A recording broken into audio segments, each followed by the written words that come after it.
And we are live. So, fun times. Are we live? Awesome. Yep. There we go. What's going on, guys? How are we doing? Pretty dang good. Not too shabby. We got my brother Isaac on the program today because he's fun to talk to also. And this is the kind of crew that we always have our really heated political discussions with. So this is kind of where all our political thinking was birthed, just arguing about stuff. Birds in the fire and brimstone of your guys' basement. Yeah, that's right. Yeah, so over we're a few beers. Yeah. So today we're gonna go through a few electoral issues and just basically talk about them because we don't have a super organized template for what we're gonna do. So should photo ID be required for voting? For voting? Yes, for voting. This for me was always just, I don't even see how this is an issue. I don't see how you can make the justification that requiring photo ID for voting is inherently racist or anti-poor or something like that. A photo ID costs $12. Not kidding. Yeah. It is so trivial, and you can make any argument, but if we're just gonna try and dismiss, this isn't how rights work, right? It doesn't have to be that everyone always has access to do something right on the spot for it to be their right. Like the right to vote is your right to go out and do that. So you're gonna have to buy an ID, dude. You gotta buy an ID for everything. Yeah. Well, yeah, I suppose. Well, the interesting thing is for the last election, I actually voted using my student ID and a letter from the dean. So really? Yes.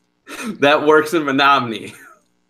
Yeah. Also, the amount of people who don't have a photo ID is dude, it's got to be so minute. That's the thing of pretty much everybody who's legal in America at least has a photo ID. It's pretty much universal. I really can't see any justification for not requiring a photo ID when we require photo IDs for everything else, for driving a car, for literally anything you sign up for. You have to have documented, verified documentation.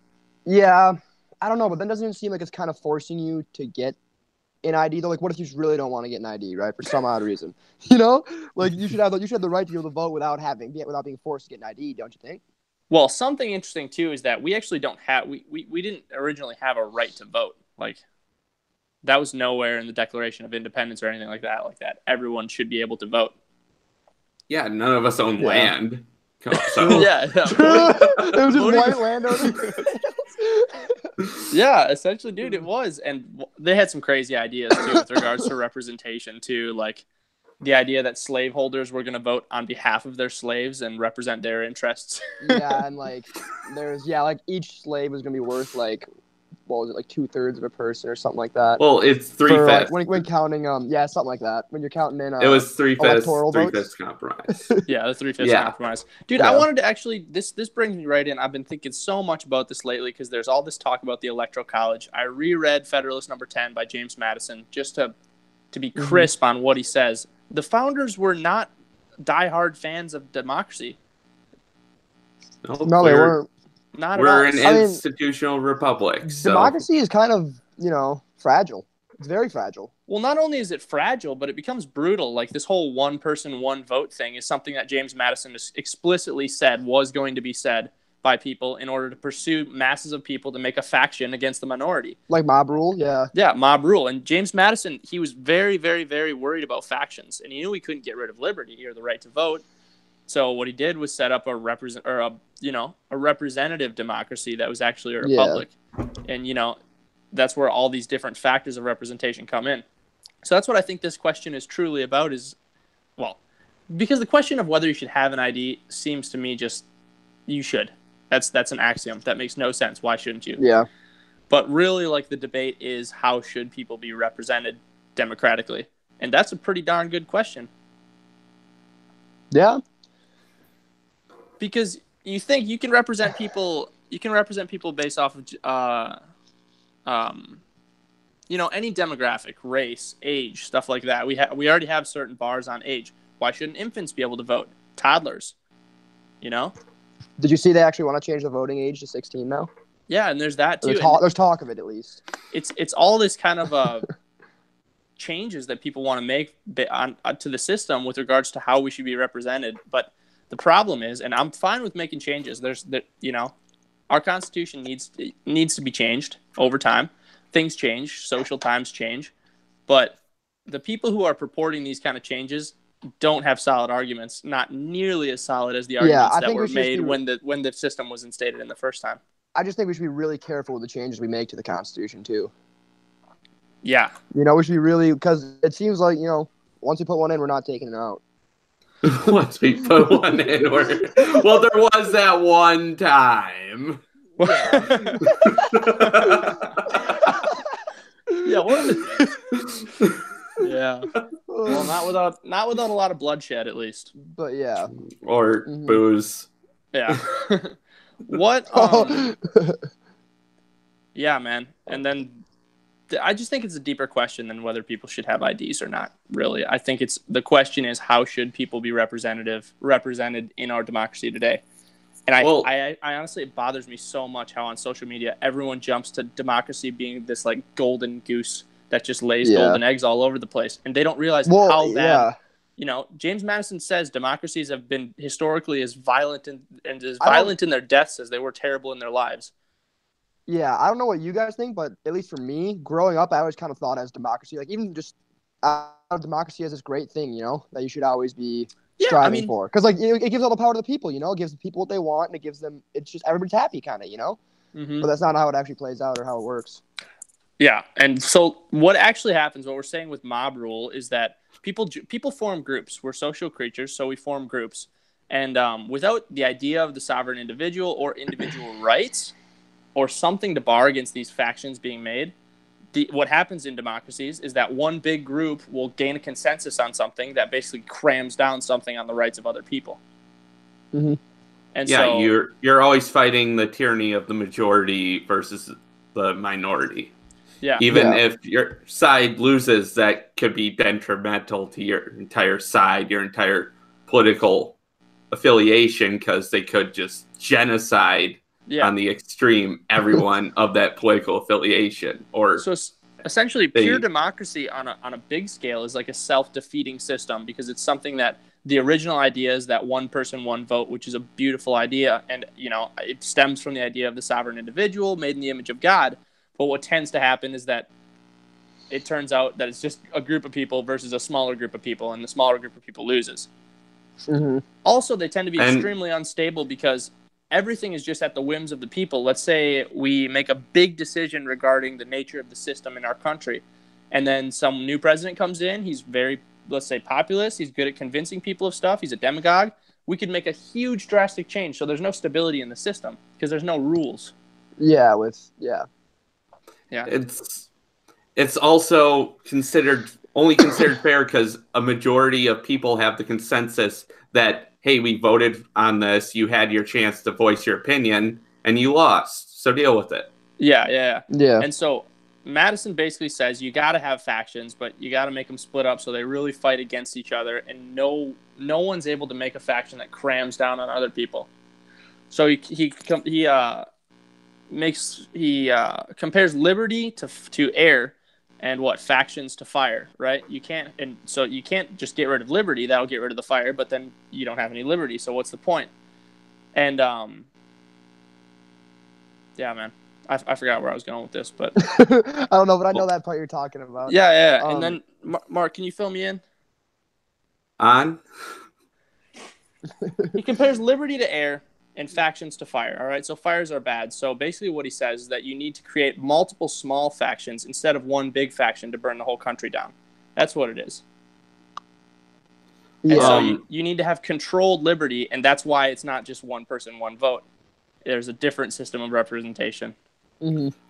That's where the electoral college comes in too. Well, that's the other question on here, so we can move into that. Should the electoral college be abolished, as so many want right now? Yeah. What do you think, Zach? No.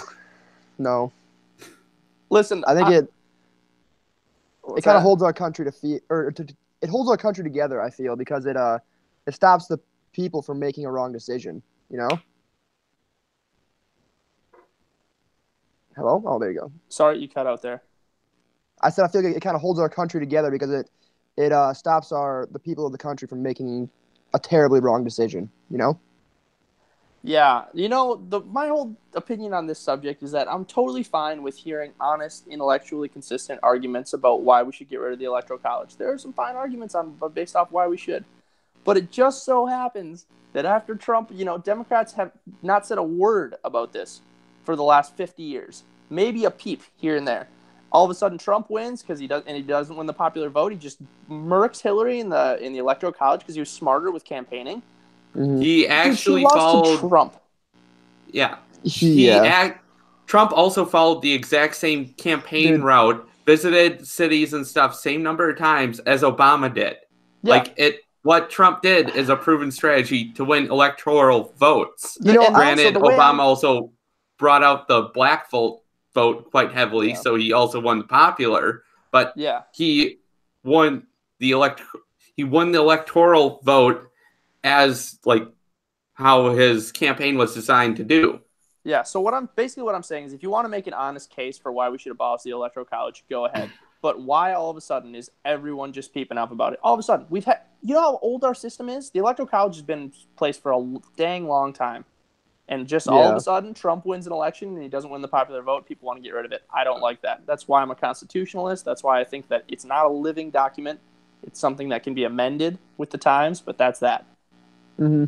And it's like a very old house. You can kind of change it, but it's still an old house. And also, the funny thing is, I guess. You cracked me up, Mark.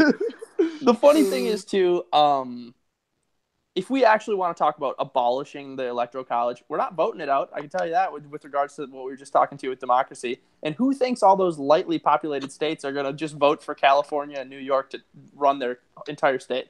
No way. It's not happening. Yeah. So that's that. Let's go to the next question. That seems like a simple one. Should foreigners currently residing in the United States be allowed to vote in local elections? Foreign, illegal immigrants? Illegal immigrants or legal immigrants? Illegal or legal? Just foreigners. Well, legal, I think they should definitely be able to vote because, they've gone through the whole process and they're not citizens yet. Oh, they're not? They're not. They're just foreign residents. Like green card holders. Okay. Yeah. No, honestly, I've been studying a lot about how to get citizen status because I've been trying to, figure out how I'm going to do it with Andy. But I think it's pretty darn good. Marry her. But it's still not that easy. It takes about 10 years for her to actually become a citizen. She'll have her green card. She'll have, her residency to stay and work. But she's not technically a citizen, so she can't vote in elections, which I think is good, man. I think that people should, with regards to illegals, if you're an illegal and you want to become a citizen, I think we should make the system, I think we should make it easier, or at least we should make it easier, more expedient, so it's not a lottery. Yeah. Yeah, because don't they kind of just pool them all together and just pick randomly at this point? Yeah, it's a random lottery pick. That makes absolutely no sense. I'd say we should just, I agree with Ben Shapiro 100% on this. Just set it up so that the people who are, in line with United States values and want to make a better life for themselves, they should be able to become immigrants, and that's that. Mm-hmm. Yeah. Or citizens, I should say. Yep. You also have to be useful to the country, whether it's a skill or occupation. You're going to have to do background checks and see what they're made of, what type of person they are and stuff. But well, Mark, what would be your litmus test for if someone's useful for the country? Because I think that people who are picking oranges in Florida, for $4 an hour right now, who are illegal immigrants, could potentially be useful legal immigrants. But then this brings up another debate too: is that we've got welfare systems, and would we have to get rid of those before we even talked about this? If we wanted to have a lighter immigration system, not do as much screening, we get rid of the welfare system. Yeah, that's my opinion on it. Is you can either have very restrictive closed borders and a heavy welfare state, or you can have very open, porous borders and no welfare state, or at least a minimal local one. Yeah, well, and one of the things too is that you really just can't have a big welfare state in a country as big and heterogeneous as ours. Yeah. Well, the really interesting thing is back like late 1800s, early 1900s, 20th century there, where we had all that mass immigration from Europe. A third of those people that came to the country went back to their home country because we didn't have the welfare system. There was no social safety net to catch them. We're as much of a nation of immigrants as what we are a nation of people who came here, survived here, and made it here. Yeah. So Yeah. I think there's a difference between a social safety net and a welfare system too. I'm just the libertarian in me hates the idea of government providing something like that. I mean, I've seen such amazing stuff happen through GoFundMe and pages like that let's say Sack breaks his arm right now. We could potentially, and I've seen it happen, people get $20,000, $30,000, $40,000, just because random people actually do have good in their hearts and want to help out. And I think that the good in people's hearts will outweigh the good that government could potentially do, because I don't think government tends to actually do that much good. I also want to say that Americans are the most giving out of any nationality in the world, too. Yeah, that's they true. Give the most charity, well, statistically, yes. Yeah, statistically. It's a generality, of course, but and also generalization. You have to think like if we had the welfare system of other countries, we wouldn't be giving as much, right? Because it would be provided, or at least we'd have the idea that it was provided by those systems, as faulty as they are. We would also have a much higher tax rate for everyone. If we had, certainly, man. Certainly. Yeah. I mean, tax rates, I was looking this up. Tax rates in Finland are 66% on the income tax. Mm-hmm. That's 2/3 of your paycheck. That's crazy. Outrageous for me even to think of. Yeah. We could anyone could probably provide the same goods or services for themselves through a private market for a lot cheaper and still have more money to do with what they wanted than just straight up tax. That's the big thing I don't like about government regulation. Mostly government regulation is that I think that a private system will do it better. And so, if you have a system where government is regulating something, it doesn't allow that private sector to grow. So, let's say a social welfare system. Well, it's easier when you think about public versus private schools. Like, private schools always outperform public schools. Yeah, because they have the performance aspect on their side. They have to get good grades, otherwise... and good grades, good test scores. Otherwise, people won't send their kids there because who's the hell's going to pay whatever crazy amount of money it is for a private school versus when you're already paying your property taxes to the government and send them to a public school. So I'm fine with having, the whole public system and everything like that. But I also just like to see the private system show everyone what it can really do. At the same time, but when you put certain government regulations, you're able to quash down that whole sector and make the public sector look like some beautiful angel. Yeah. For what? Schooling, public schooling. Oh, schooling. Yeah. Well, everything really. Also, the government's able to put in barriers to prohibit and make it harder for a private school to perform in the same market as a public school. Yeah, and they do. Government always tends to grow bigger and bigger and try and quash everything else. I see governments as one of the most tyrannical things that have happened, and that's why the idea of a small government that our founders had, I really like that idea, and I hate to see our government getting so big. Yeah. Well, we'll talk. Well, let's move from that into what do you think the proper tax rate should be, if any taxes at all? Well, I think it should be a flat tax rate to start it off with that. Mm-hmm. I just absolutely hate progressive tax rates. I think they're completely unfair and unjust.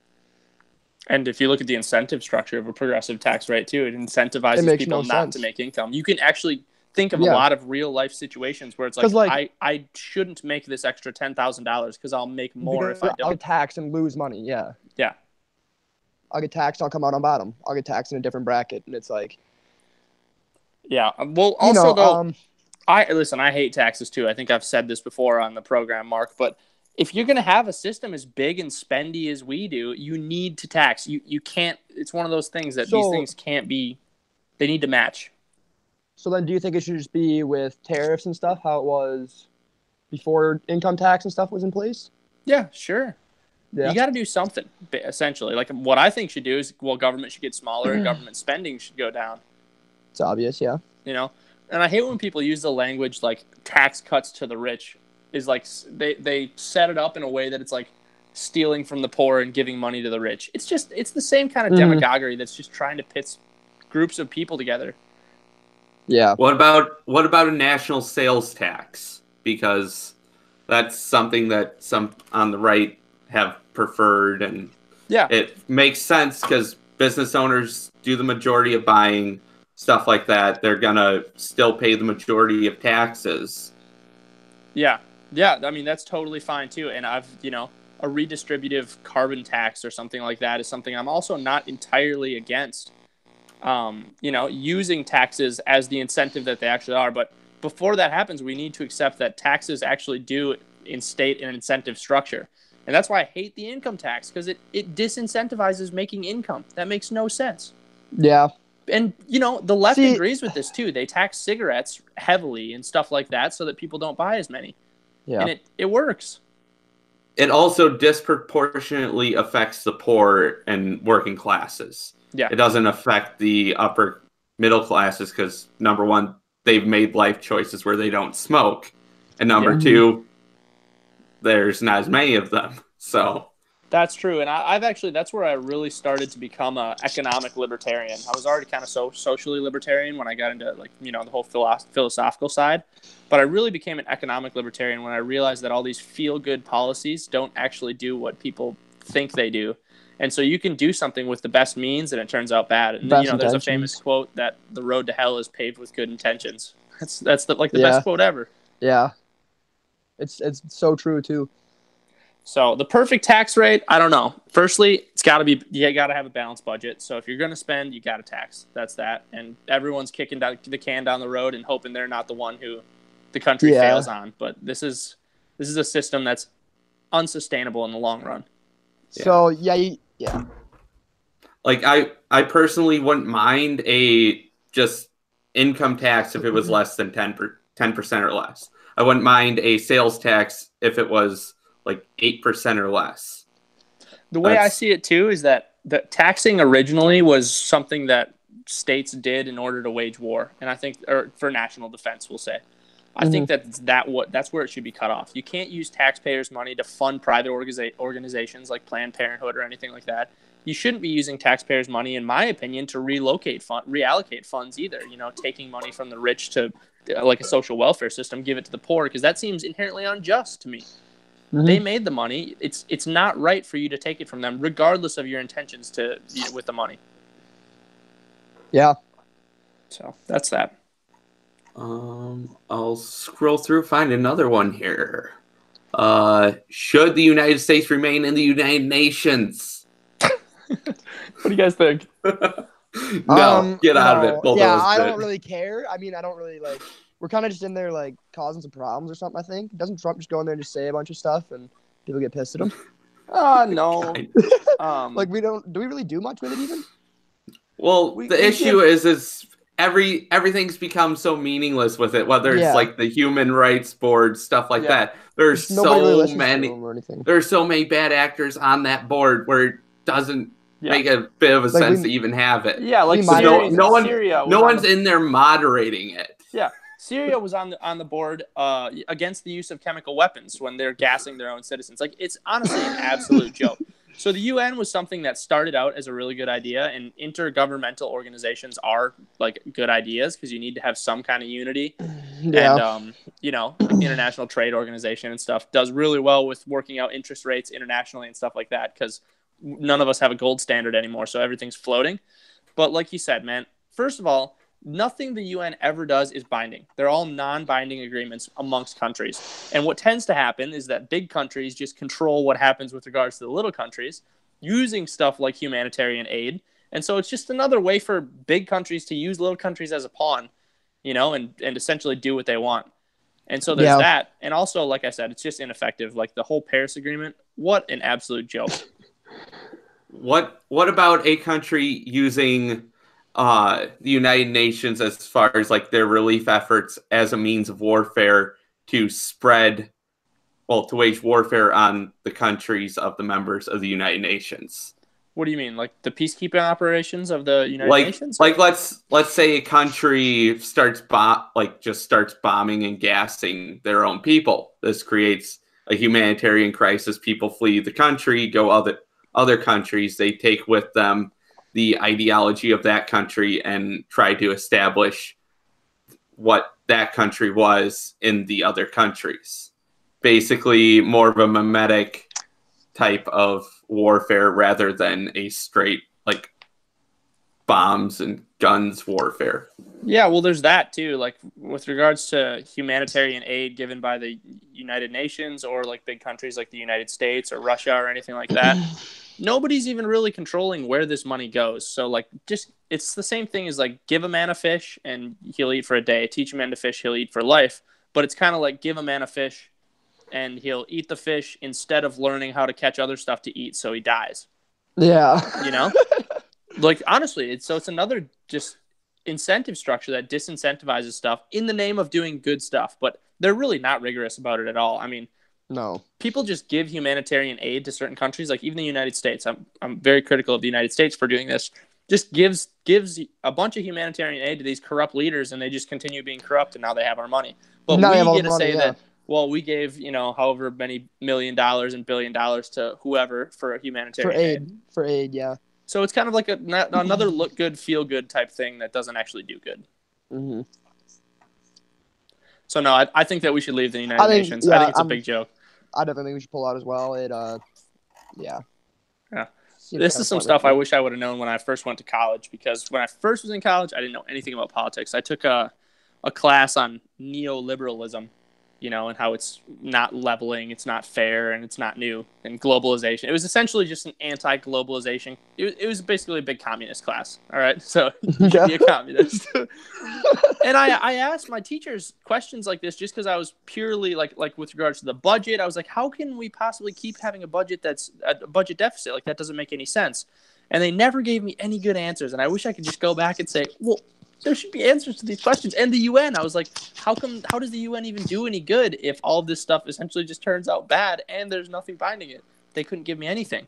So if I could go back, I'd go back and ask my TAs those questions. Yeah, hit them with the hard ones. Yeah, dude. All right, next question, Mark. I'm trying to find something here. Let's not do a wall question. We could. Would we all probably agree on that? No. What? All right. Do you think there should be a wall? Do I think there should be a wall? Yeah. I don't know. I really don't know. Because there's a wall along the bottom of California where it hits Mexico, and that wall has been extremely effective. Mm-hmm. Well, yeah. But I don't know how the whole wall would work out. It's a large investment. That's the thing, too.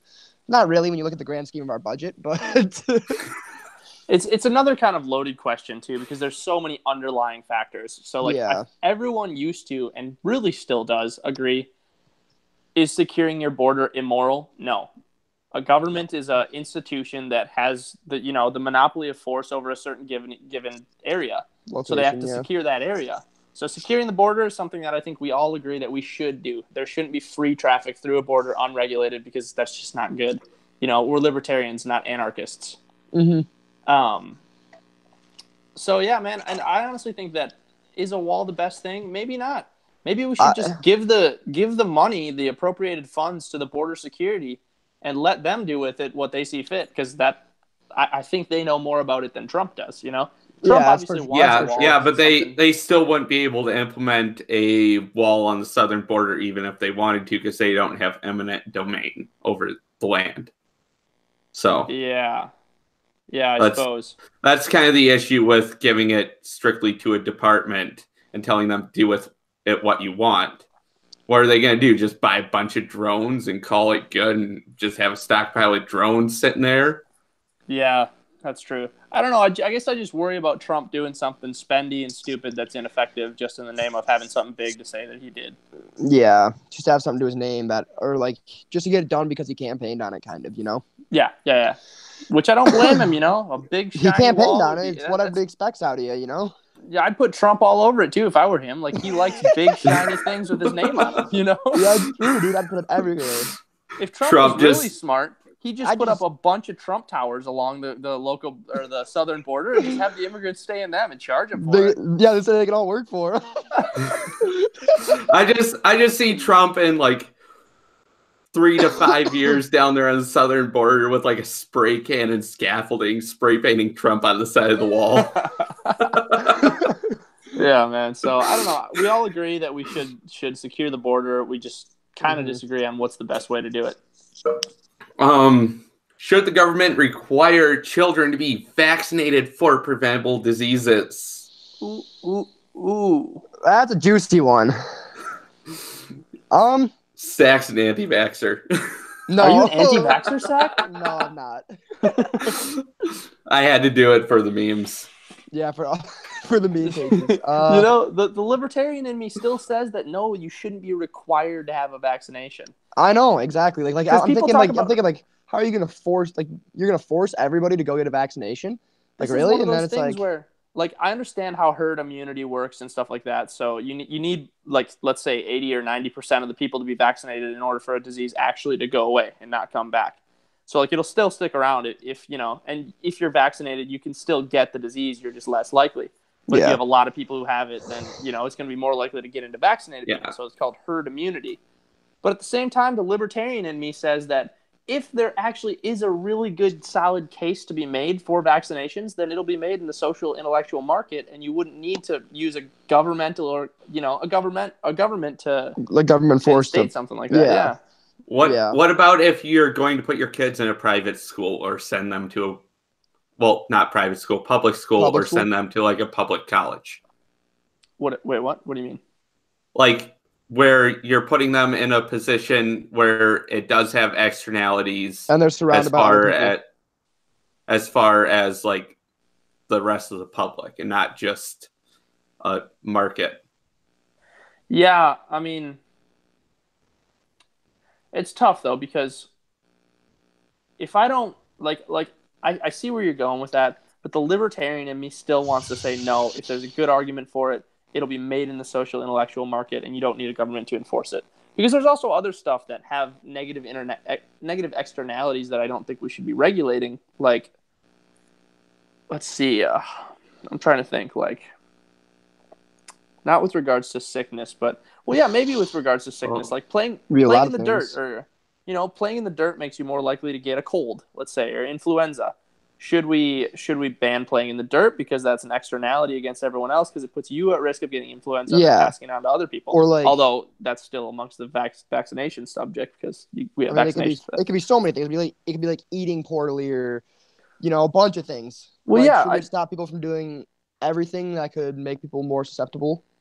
I always said it like this: like, if I brush my teeth in the morning, I have whiter teeth, so that's a positive externality for everyone who gets to see my smile.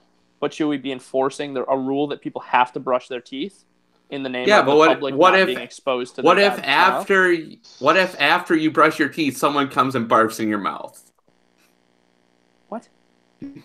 Like, basically, you get, even though you took the right precautions, vaccinated yourself, you still got sick because someone else got sick. Someone else's choice. Yeah.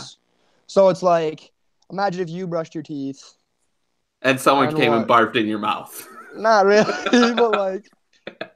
No, I think everyone should be vaccinated, but I don't think that government should be enforcing vaccinations. Mark, do you think otherwise? Well, depends. Not that I want to like track anyone onto like if you take these actions, you have to follow this track in life. But if there should be probably just a common like measles, smallpox, polio, just a small battery that is required. That's what I'm gonna go with. All right, that's interesting. Man, I really don't know, because I was thinking about I don't know. I really don't know. I was thinking about Marcus's question about the going to school thing, right? And I was thinking if it's going to public school, then it kind of seems like it's more between the family and the government almost. Than if it's going to versus going to a private school, you know? Because if you go into the private school, it's between the family and the school. Yeah. So then I feel like if you go into a public school, then it's kind of more of like a government involved issue where government might actually have a play in it, you know? So I'm thinking like maybe if you're going to public school, then vaccines should be required. Yeah. Or something like that, because otherwise you'll be putting everybody else at more of a risk, which still not a great risk because they're vaccinated, but maybe but maybe then you get a squad of unvaccinated kids and one of them gets a disease. Yeah, there's a massive measles outbreak right now because of all these anti-vaxxers. Well, hey, I'm not an anti-vaxxer. I think you should get vaccinated. I don't think I'm saying that this is something that was defeated in our country as far as like cases, stuff like that, and now it's made a major comeback Yeah. Yeah. Well, I think that's evidence. I think that's evidence of an ongoing phenomenon is that there was stuff that our country took as axiomatic and that are essentially battles won that now we're having to fight again because people are forgetting about how we got here. We're born on third base and we think we hit a triple. We think we're a bunch of geniuses or genii or however you say it, Yeah. Yeah, so it's totally true. That's the underlying phenomenon is, all of a sudden there's a measles outbreak. Measles. And I saw this funny meme, Mark, that was like scientists in 1800, like we're going to have hovering cars and they're figuring out all this cool stuff. And then it was like scientists today. It was like, how many times do we have to tell you guys the earth is round? Yeah. Well, I seen the same meme, except it was like a fork with a pizza cutter on it. It's like that's really what we spend our time on is forks with pizza cutters on them. You guys have seen that meme that says like who would win like Dude, I would love that fork. I would love it too, but it's such a waste.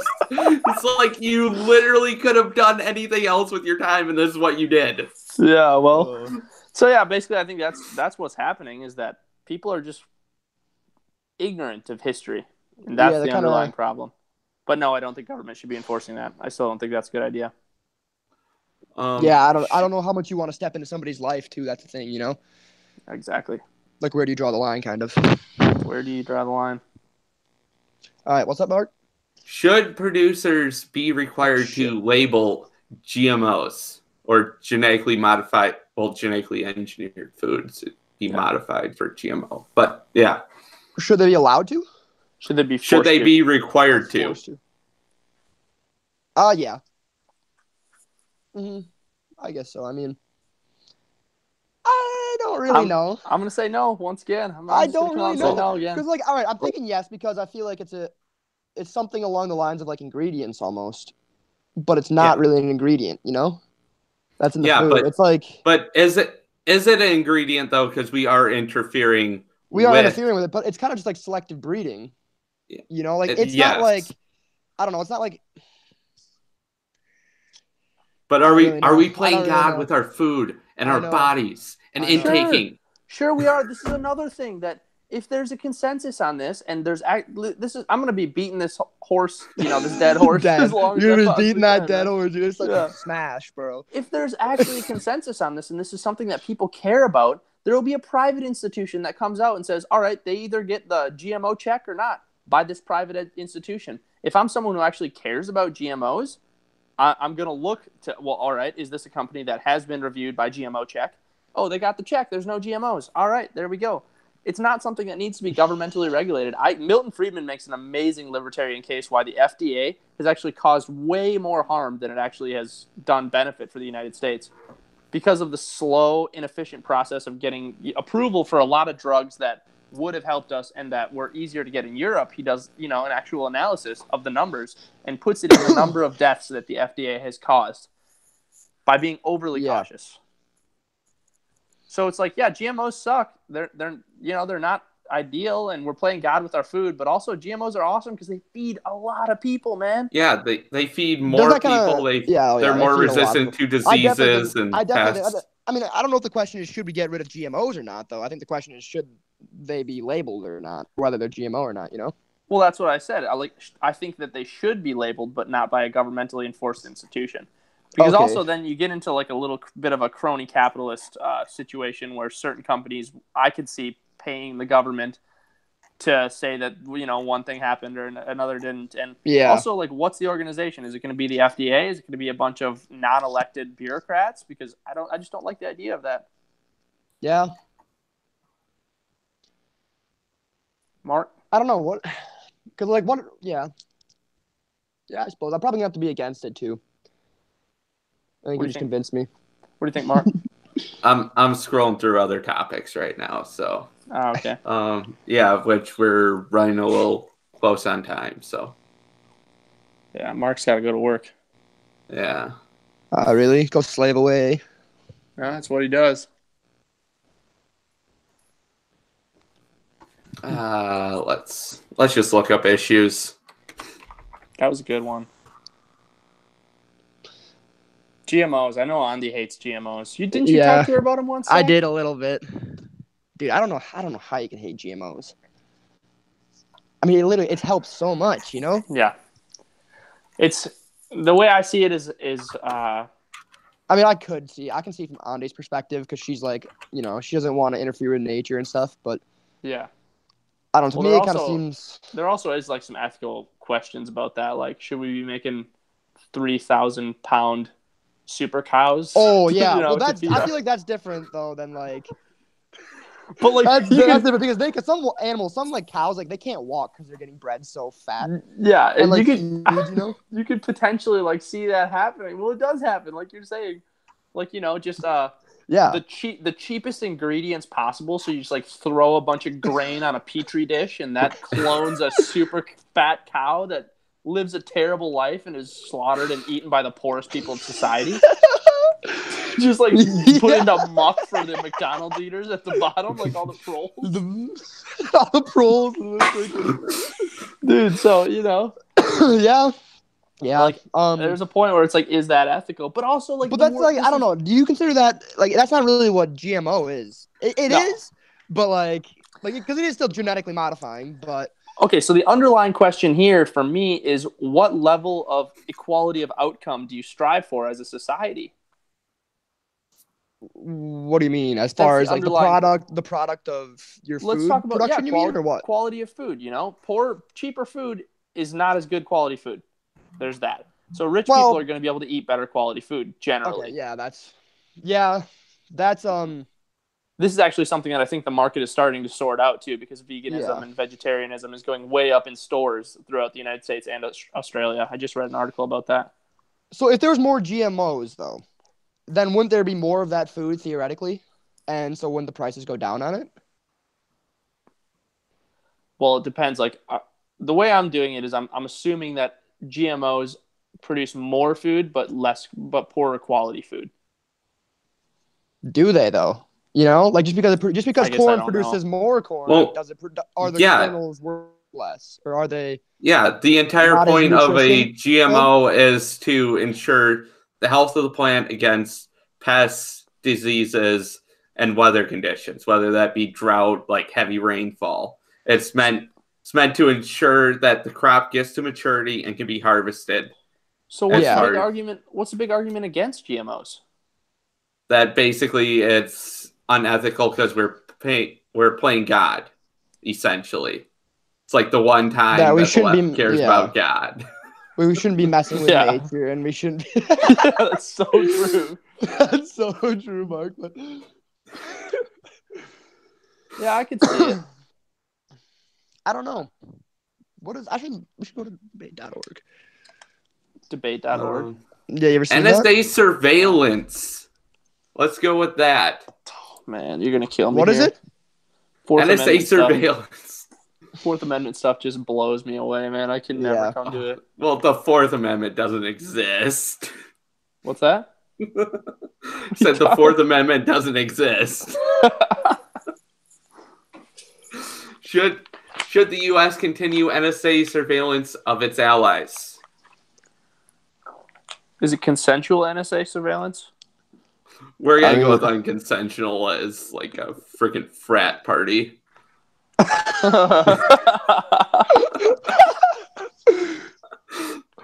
NSA. Yeah, no. I mean, if they're allies. I guess I didn't realize that we were surveilling our allies super heavily. Yeah. When I was thinking of NSA, I was thinking about the Fourth Amendment, honestly. Well, it kind of does affect our Fourth Amendment rights because they're watching traffic in and out of the United States. They're probably watching in as well as outside of. So, yeah, man, I don't know. That's honestly too hard of a question. I don't really know much debates about this in college. Yeah, it's just that's hard. Yeah, because there's the national defense issue of it. We can make a whole podcast about that question. We should do it. Entire podcast. Yeah, we should. We'll all prepare our arguments about what we think with regards to the NSA. We can prompt some questions. We'll do that. That'll be fun. But it's not. I don't have the wherewithal to say anything on it right now. Yeah, I was about to say I haven't done any much research on it, so I don't really. Yeah. Oh well. What do you guys think about the privatization of space?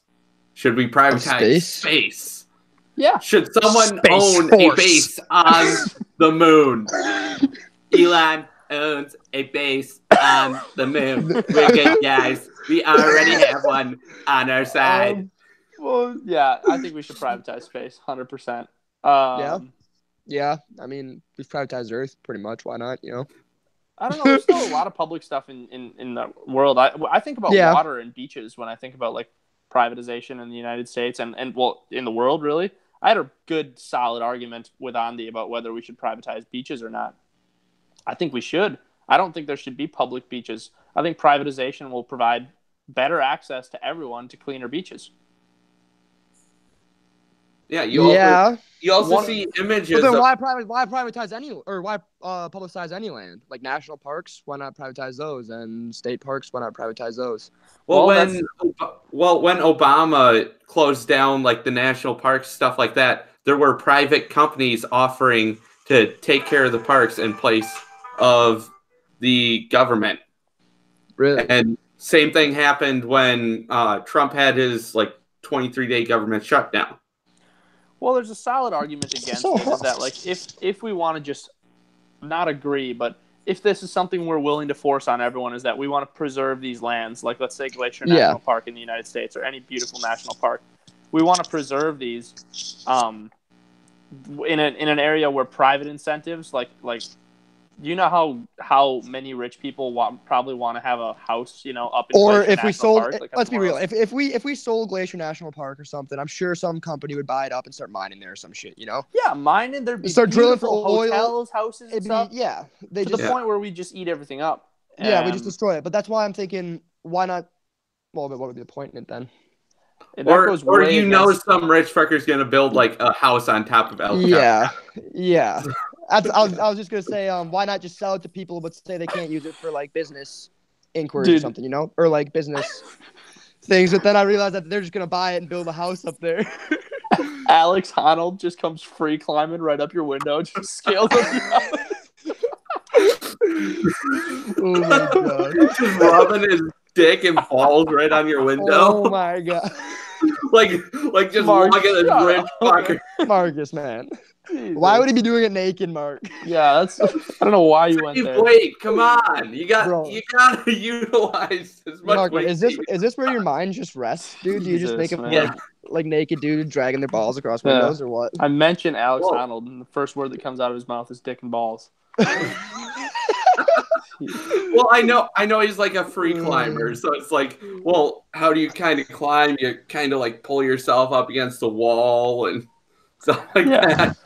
It's but taking really, it to the most extreme, absurd situations possible. People would be, the places would turn into commodities to the point where they would just get degraded so much. And this goes way against everything that I've said so far in this podcast. And I'm not trying to make the case that these should be What's that? Yeah, you're just riding the horse now. I'm not making the case that these places should be publicized necessarily at a national or state level. but I kind of am because. Well, that So was why do you think but, beaches should be privatized then? Just because you think they'd take better care of the beaches? Yeah, I think that we would have cleaner, more efficient beaches, and yeah. Although it's easy to think of a scenario where private entities might just make big hotels everywhere and destroy the That's what I was landscape gonna around say. the beach. I was gonna say, why wouldn't they just do the same thing there though? You know, they're just gonna set up a hotel and a casino and stuff probably there, and you're probably either gonna have to pay to get in the beach, and so not many as people are gonna be able to use it, or yeah, and so it's like, where do we draw the line there? Unless you like, get a hotel room or something. To what extent are you willing to allow people to destroy land? Who gets to decide what land is worthy of preserving and what land isn't worthy of preserving? Yeah.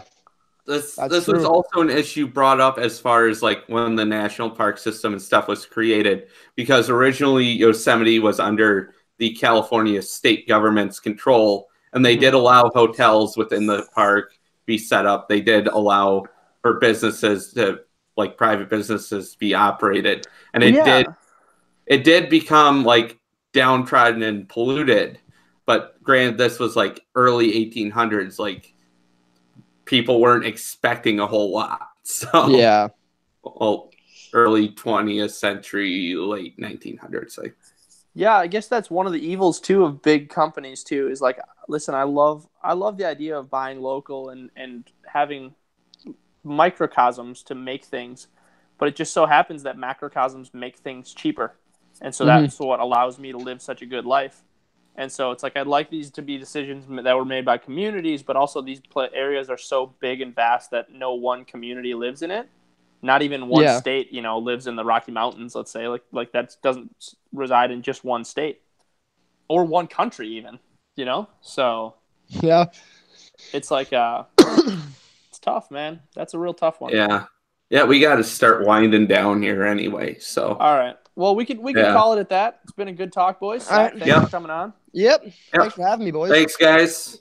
Mark, take it easy. Have a good day at work. Guys, we're also going to skip next week's podcast because I'm going to Costa Rica for a week. So, all right. Dodging responsibilities again. Dodging them again, man. Every week, me and Mark, I'm like, Mark, let's do it at 6 o'clock tomorrow. I have it perfect for like Monday night. Then I'm like, I want to go drink and play pool. Push it to tomorrow. Yeah. I got my cousin here. We're going fucking hardcore breaking. All righty. You guys take it easy. Yep. See ya. Peace out, boys. Peace.